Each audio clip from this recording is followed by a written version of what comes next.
Páginas cotidianas. Páginas cotidianas. Com Dirce Becker-Delvin. Agora 17 para as 8, 10 graus e meio, e a reflexão já começa no intervalo. Dirce, bom dia. Bom dia, Nicolas. Tudo bom, Dirce? Tudo bem, Paulo Rogério? Oi, Josué. Bom dia para você que nos acompanha. É verdade, o prazer de ficar conversando no intervalo. A gente falava do livro do Viktor Frankl, Em Busca de Sentido, do qual eu quero falar hoje.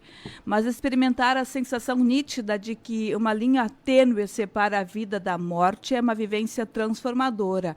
No ano passado, eu fiquei muito doente. Nos 40 dias em que eu estive em situação mais crítica, eu pensei nos investimentos inúteis que eu fiz durante a vida, coisas que me custaram um esforço e que eu teria que deixar caso morresse. E eu também senti arrependimento por tudo que deixei de fazer por falta de coragem ou porque temia a opinião alheia.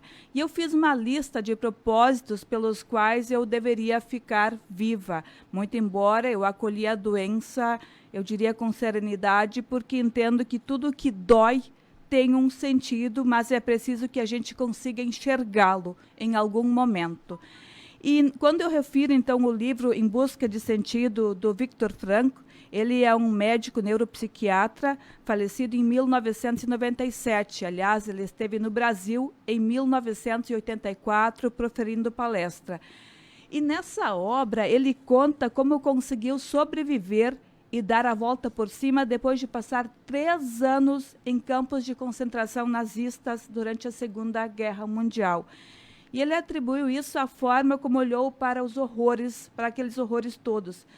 Ele tem um dizer muito bonito, ele diz assim: tudo pode ser tirado de uma pessoa, exceto uma coisa, a liberdade de escolher sua atitude em qualquer circunstância da vida.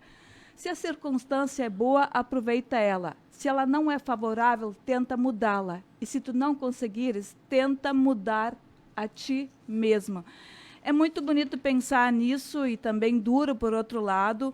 Ele diz que o ser humano pode decidir se entregar aos sofrimentos da vida, ou ele pode, ou talvez ele consegue manter uma atitude positiva. É a fala dele. Quando uma pessoa não tem mais esperanças, nem propósito para a vida, ela desiste e morre. Então, em relação ao campo de concentração, ele dizia isso, que aqueles soldados, aquelas pessoas, aqueles homens que estavam lá e que não tinham uma família lá do lado de fora, talvez fossem menos resistentes. Aqueles que não tinham um projeto de vida, talvez como ele, que tinha um livro para terminar, esses eram muito mais fortes. Ou seja, a importância de a gente ter algo além para fazer, para concluir. E o Paulo deu um depoimento muito bonito no intervalo que eu queria que tu falasse. A experiência que até quem relatou foi o médico Cláudio Klein, né? Normalmente as pessoas internadas em hospitais, quando tem um quadro clínico um pouco mais grave e que até os médicos começam a se complicar na questão do tratamento, quando tem uma família por trás, quando tem um propósito, quando tem um projeto de vida por trás que a pessoa de forma efusiva cita de vez em quando aquele ideal, aquele propósito, isso dá estímulo para o organismo da própria pessoa para que não caia tanto a debilitação dela na saúde. A sua imunidade, né? Aliás, agora eu vou te provocar, tu tens uma outra história bonita de um homem que estava quase em estado grave e ele queria muito te conhecer. Já faz algum tempo, né? Faz uns 3, 4 anos, também através do Cláudio Klein, um senhor entre Forquetinha e Canudos, que estava internado no Hospital de Lajeado, e comentou com o Cláudio que um dos sonhos dele era ter a nossa presença, nos conhecer e conversar conosco, né? E nós fomos lá no hospital conversar com este cidadão, com esse senhor.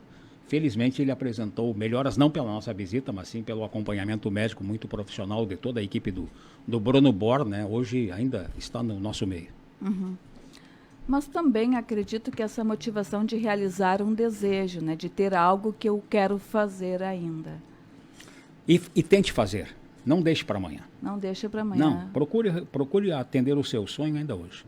Não se sabe o dia de amanhã, Dirce. Isso o sofrimento me ensinou, a doença me ensinou, que não dá para esperar, é viver cada dia. E nesse ponto eu sou muito grata ter passado por esse momento de quase ver a linha tênue entre a vida e possibilidade de morte. E aí passa um filmezinho na cabeça, né? É verdade, dizer, cada dia é muito especial, tenho vivido assim, cada dia de forma especial mesmo. O sentido da vida, do qual ele fala, eu entendo que está justamente nesse momento em que eu estou aqui, no café que vou tomar daqui a pouco, não vai estar semana que vem talvez eu não estou mais por aqui. Sartre tem uma frase, né, que não importa o que a vida fez com você, importa o que você faz com o que a vida faz com você, ou seja, a forma que a gente reage às situações acaba determinando em relação a tudo isso, e pensar que a gente é algo maior do que nós mesmos é na medida que a gente vai construindo uma família, vai construindo amigos, propósito, daqui a pouco você já tem um filho e tudo aquilo já fica maior, porque uma pessoa que não tem nada a perder, ela é uma pessoa que a gente pode ter um pouco de receio, pode ser um pouco temerária. Agora, a pessoa que tem o que perder, essa acaba valorizando e acaba também tendo esse propósito a mais, o que explica um pouco desses resultados daqueles que tinham familiares e conseguiram suportar a vida num campo de concentração. O nome do livro, então, é Viktor Frankl, Em Busca de Sentido. E que nós tenhamos sempre, então, coisas a fazer, propósitos, enfim, que nos esperam, não é verdade? Para que possamos viver da melhor forma possível. Dostoiévski afirmou certa vez, temos somente uma coisa, não ser digno do meu tormento, que até a dor saibamos viver com dignidade. E quando a gente pensa em alguém que tem um sofrimento inevitável, uma doença incurável, o autor aqui fala, e é de pensar que o doente pode escolher aproveitar seus dias com as pessoas amadas, ou talvez ficar sofrendo o tempo inteiro e talvez não conseguindo acolher aquela dor. Até nessa hora, talvez, por alguma razão, alguns conseguem escolher e outros não. Tem aquele que vai ficar, digamos, se torturando e aquele que vai conseguir. Não, eu tenho ainda um ano. Tanto que tem 1000 exemplos de pessoas que vivem aquele ano maravilhosamente bem, como se fossem talvez 30, 40. Obrigado, Dirce. Bom Agora, dia. 10 minutos restando para as 8, 10 graus e meio a temperatura.